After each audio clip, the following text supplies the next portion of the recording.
रायगडमध्ये स्थानिक स्वराज्य संस्थांच्या निवडणुकीचं वारं वाहू लागलेलं आहे। कर्जत मतदारसंघात राष्ट्रवादीचे मोर्चे बांधणी सुरू झाली आहे। कर्जतच्या विकासाकरता जे पक्ष सोबत येतील त्यांचं स्वागत आहे। कर्जत नगर परिषदेवर राष्ट्रवादीचा झेंडा फडकणार असा विश्वास राष्ट्रवादीचे जिल्हाध्यक्ष सुधाकर घारे यांनी व्यक्त केला आहे। आम्ही महायुतीमध्ये काम करतोय। महायुतीमध्ये 4 पक्ष आहेत आपल्याला माहिती आहे।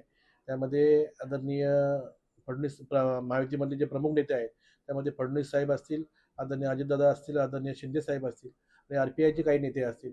हे सर्व बसून महायुतीचा निर्णय घेतील आणि जो पक्षश्रेष्ठीकडून आम्हाला आदेश येईल त्या आदेशाचं आम्ही पालन करणार आहोत। ती कर्जतचा विकास करण्यासाठी आम्हाला खऱ्या अर्थाने जो पक्ष आमच्या बरोबर येईल त्या पक्षाला आम्ही सोबत घेऊन या निवडणुकीला सामोरं जाणार आहोत।